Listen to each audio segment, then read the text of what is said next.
you are weak. Not physically, not necessarily, but structurally, psychologically. In the architecture of your behavior, you have built a monument to submission.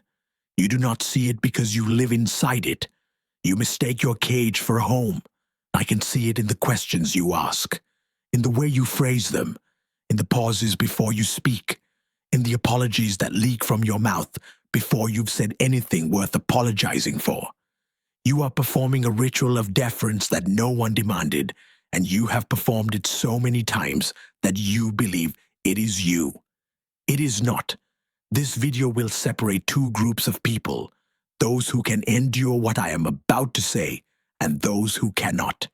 If you are here for comfort, for validation, for someone to tell you that you are enough exactly as you are, leave now. You are not ready. You will never be ready.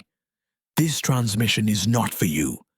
But if you have felt the sick weight of your own submission, if you have watched yourself betray your own instincts in real time, bending, acquiescing, laughing at jokes that were not funny, agreeing with ideas you do not believe, apologizing for existing, then you are in the right place. You have already sensed that something is wrong. You are closer than most. But closeness is not arrival. What I am about to show you is irreversible.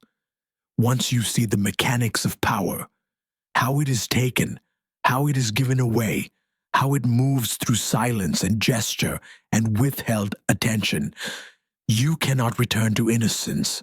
You will see the choreography of dominance everywhere, in every conversation, every meeting, every relationship, and you will see your own role in it. What you have been doing, what has been done to you. Most people will stop watching in the next 60 seconds. They will feel the discomfort of being seen, of being named, and they will close this video and return to their distractions. They will tell themselves, I am arrogant, cruel, wrong. They will protect the identity they have built, the one that requires them to remain blind. Let them go. You are still here. That means something. It means you are capable of violence against your own illusions. Good, you will need that. This is the point of no return. Carl Jung understood that most of what we call personality is theater, a mask we wear to avoid rejection. He called it the persona, the false self we present to the world because we are too afraid to show what lies beneath. And beneath it, the shadow, the part of you that knows, the part that hungers, the part you have been taught to suppress. Niccolò Machiavelli understood that power is not a reward for virtue. It is a structure, a game with rules, and those who refuse to learn the rules do not get to complain when they are dominated by those who do. He wrote for princes, for rulers, for those who would rather be feared than loved, because fear is reliable and love is not. Together, these men map the territory you are about to enter. I have distilled their work and my own observations of power, submission, and human behavior into 6 laws. These are not suggestions. These are not ideas to consider. These are the mechanisms by which dominance is established and maintained. You either learn them or you remain beneath those who have. Each law will do 3 things. First, it will expose a behavior you are currently performing that marks you as subordinate. Second, it will reveal the hidden architecture of that behavior, the power dynamic you are unknowingly feeding. Third, it will give you the precise correction. What to stop, what to start, what to withhold. You will not like all of them. You will resist some of them. That resistance is the part of you that wants to remain safe, acceptable, liked. That part of you is your enemy. It has kept you small. It has kept you beneath. If you are ready, we begin. You talk too much. Not because you have much to say, but because you are afraid of what silence means. You fill space. You explain. You justify. You narrate your own thoughts aloud, as if the listener cannot be trusted to sit with ambiguity. You do this because you have confused silence with rejection. It is not. Silence is the single most powerful tool in human interaction, and you have abandoned it entirely. When someone asks you a question, you answer immediately. When someone makes a statement, you affirm it. When there's a gap in conversation, you rush to close it. You are terrified of the void. This is a servant's reflex. A king does not fear silence. A king creates it. He lets questions hang in the air. He allows discomfort to settle. He knows that the one who speaks first, who explains first, who justifies first, has already submitted. Because explanation is defense, and defense is admission of a lower position. Machiavelli wrote that it is better to be feared than loved because love is fickle and fear is constant. But fear is not generated through aggression.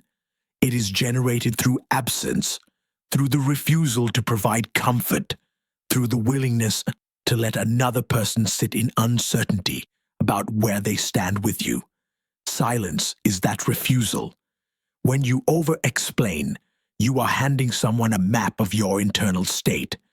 You are saying, I need you to approve of me. I need you to understand me. I need you to confirm that I am acceptable. This is a confession of subordinate status. The listener does not respect you more for your transparency. They sense weakness. They sense need, and need repels power. Watch what happens when you stop. When someone asks you a question and you pause for 3 seconds before answering. When someone criticizes you and you do not defend yourself, but simply look at them, silent, waiting. When someone expects you to fill the gap in conversation and you refuse, they recalibrate. They begin to wonder. They begin to pursue. Because silence creates a vacuum, and vacuums demand to be filled. You have been taught that communication is a connection. It is not. Communication is often dilution. Every word you speak is an expenditure of power. Every explanation is a transfer of frame. The person who speaks less controls more. This is your first correction. Stop filling silence. Stop explaining yourself unless directly required. Stop volunteering your thoughts to validate others' comfort. Let the discomfort sit. Let them come to you. If you cannot do this, you are not ready for what follows. You are too available. You respond to messages immediately. You rearrange your schedule for others without hesitation. You say yes when you want to say no, because you are afraid that refusal will cost you access, affection, opportunity. You have made yourself abundant, and abundance is worthless. This is not cruelty. This is economics. Value is not intrinsic. It is contextual. A glass of water in a desert is worth more than a glass of water by a river. You are the river. You have made yourself the river, and no one treasures what flows freely. Jung spoke of individuation, the process of becoming whole, separate, distinct. But most people never individuate because individuation requires boundary. It requires the willingness to say, I am not for everyone. I am not always accessible. My time, my energy, my presence, these are finite, and I decide how they are spent. You do not decide. You react. You accommodate. You make yourself available because you believe that availability equals value. It does not. It signals desperation. Machiavelli advised princes to cultivate mystery, to withhold, to be selective in their generosity, because a favor given too freely is soon forgotten. But a favor withheld, then granted, that is remembered. That creates obligation. That establishes hierarchy. You are giving everything away for free. Your time, your attention, your emotional labor. And you are receiving nothing in return except the temporary relief of being needed. But being needed is not the same as being valued. Servants are needed. Tools are needed. Kings are desired. Here is what you must do. Create distance, not through hostility, but through unavailability. Do not respond immediately. Let hours pass. Let days pass if necessary. Not as a game, but as a reclamation of your own rhythm. You are not at the mercy of someone else's timeline. When someone asks for your time, do not say yes reflexively. Pause. Consider. Say, let me check my schedule. Even if your schedule is empty, even if you plan to say yes, the delay itself is the message. It says, my time is not assumed, it is granted. This will feel wrong. It will feel rude. It will feel like you are risking relationships. You are. You are risking relationships built on your compliance. Those relationships are not worth keeping. The people who respect you will respect you more when you are selective. The people who do not respect you will leave. Let them. Scarcity is not manipulation. It is honesty. You are not infinite. Stop pretending you are. You collapse. Physically, energetically, socially. You shrink yourself in rooms. You hunch. You cross your arms. You avert your eyes. You position your body as if you are apologizing for occupying space. And the world treats you accordingly. This is not metaphor. This is biology. Human beings are animals. We are wired to detect dominance and submission in the body before language is ever spoken. A wolf does not need to hear another wolf speak to know its rank. It sees it in posture, in gait, in the tilt of the head. You are no different. When you enter a room and immediately scan for approval, when you wait for permission to sit, when you make yourself small in the presence of others, you are performing submission. You are signaling, I am beneath you. Please do not hurt me. Please accept me. Please let me stay. And people believe you, not consciously, but at the level of instinct. They begin to treat you as subordinate because you have told them through your body that you are. You cannot negotiate your way out of this with words. Words are secondary. The body has already spoken. Machiavelli understood that perception is reality in the theater of power. It does not matter what you are, it matters what you appear to be.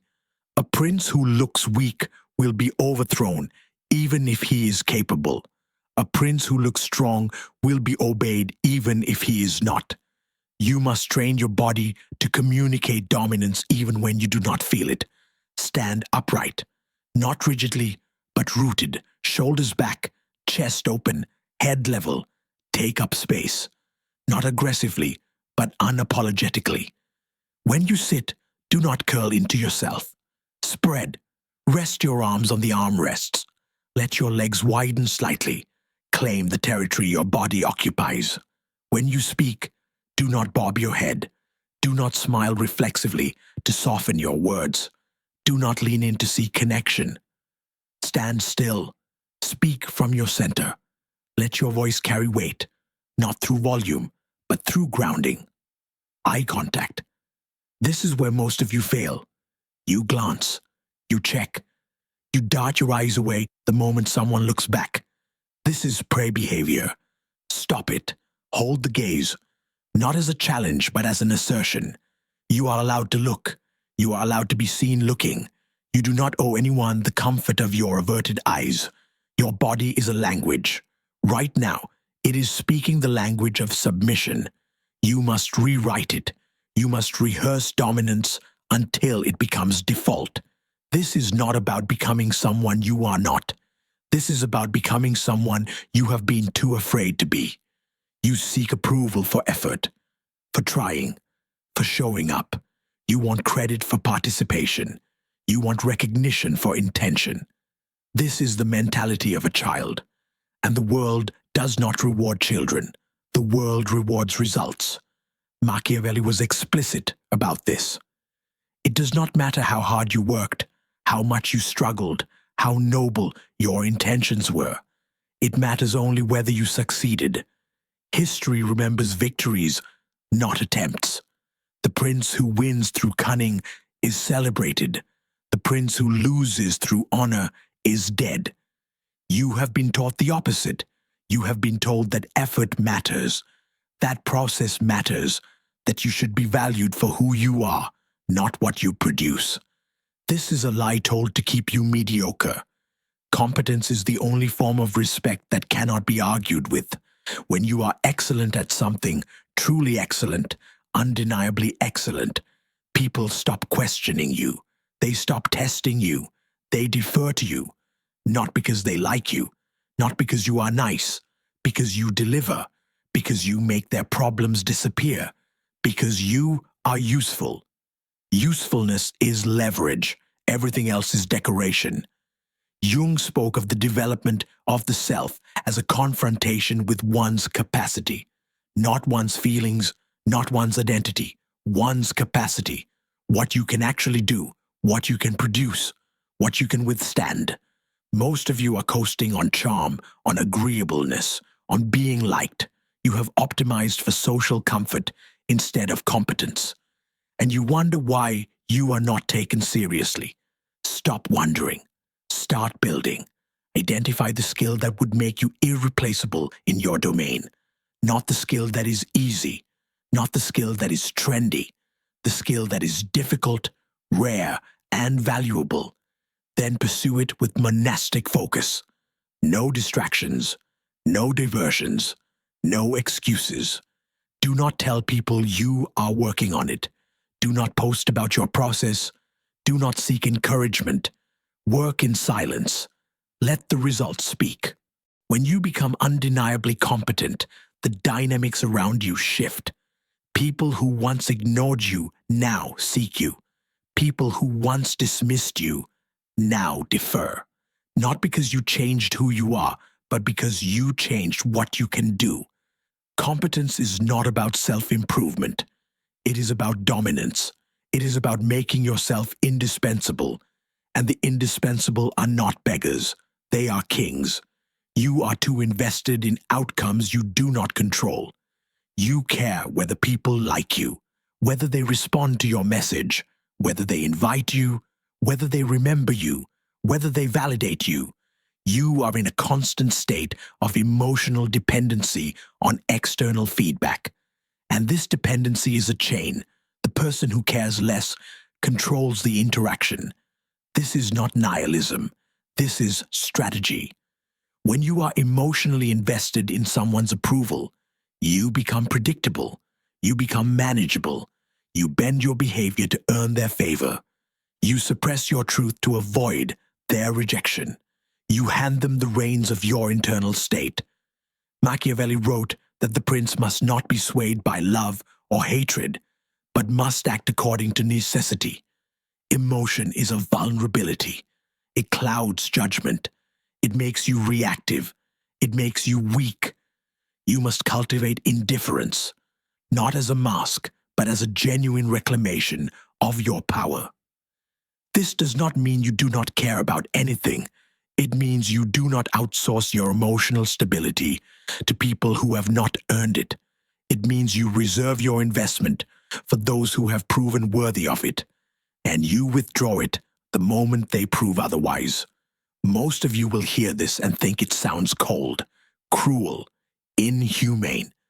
That is because you have been conditioned to believe that openness is virtue and guardedness is pathology.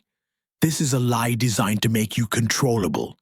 Openness without discernment is not intimacy. It is hemorrhaging.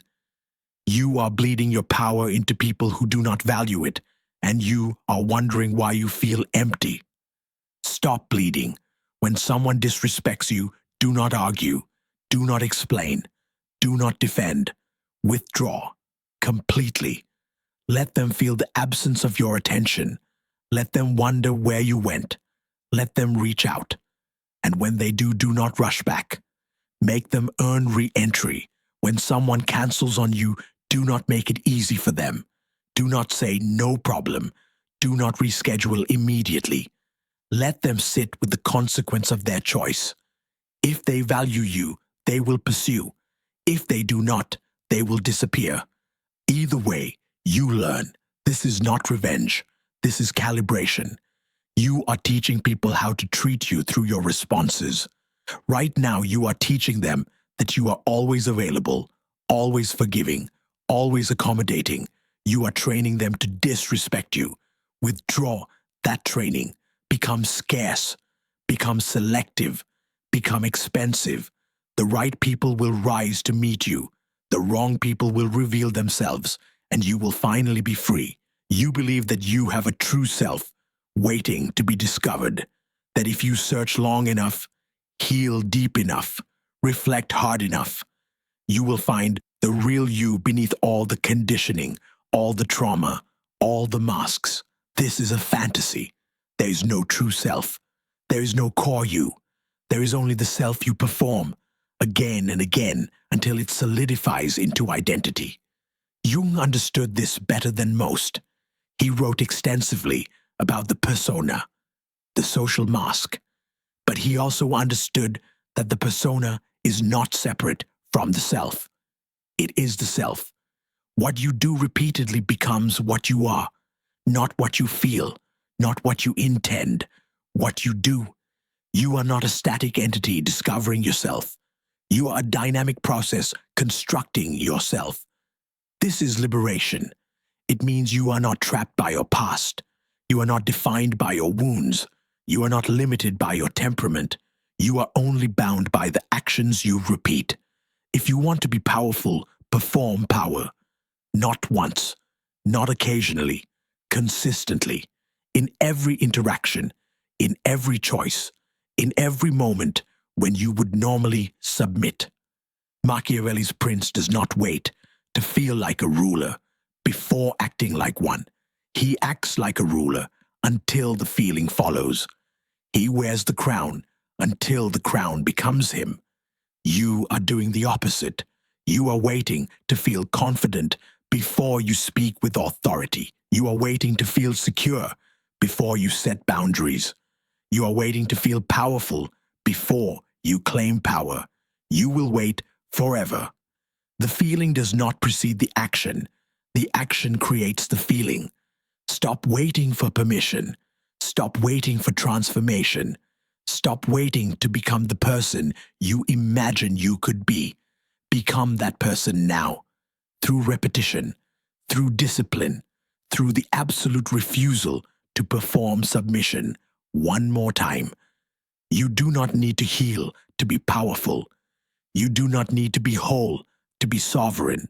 You do need only to act as if you already are and refuse to break character. This is the final law, and it is the only one that matters. All the others are tools. This is the foundation. You are not discovering yourself. You are deciding yourself. Decide now. If you have made it this far, you are no longer the person who started this video. You have seen the architecture of your own submission. You have been shown the mechanics of dominance. You cannot unsee it. You cannot return to ignorance. The only question now is whether you will act. Most will not. Most will watch this video, feel the discomfort of recognition, and then return to their patterns. They will rationalize.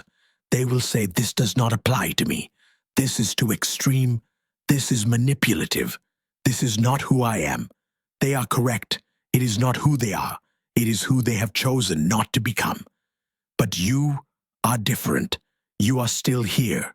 You have endured the exposure. You have allowed yourself to be seen, judged, dissected. That is rare. That is the first sign of capacity. The path forward is simple, not easy, but simple. You must rehearse the laws until they are reflex. You must practice silence until it feels natural. You must enforce scarcity until it becomes your default. You must train your body until dominance is automatic. You must pursue competence until you are undeniable. You must withdraw emotion until you are untouchable. You must perform power until it is indistinguishable from who you are. This will cost you relationships. It will cost you approval. It will cost you the comfort of being liked by people who do not matter. It will give you respect. It will give you autonomy. It will give you the ability to move through the world as a sovereign being, not a subject. The choice is binary: servant or ruler, reactor or actor, beneath or above. There is no middle ground. I will leave you with this. Everything I have told you is incomplete. These 6 laws are foundational. They are the visible structure, but there are deeper mechanisms, subtler dynamics, hidden levers of power that cannot be taught publicly because most people would misuse them. Most people would weaponize them without understanding the cost. You are not most people, or you would not still be here. If you want to go further, if you want access to the principles I have not shared, the strategies I have not revealed, you will have to prove you are ready. You will have to demonstrate that you have implemented what you have learned here, that you have earned the next level. I do not teach everyone. I cannot. Knowledge this precise, this dangerous, must be guarded. It must be given only to those who will not waste it. If you are one of those people, you know what to do.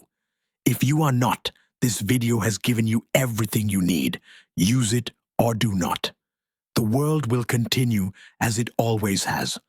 The strong will dominate, the weak will submit, and the distance between them will remain vast. Which side you are on is no longer my concern. It is yours.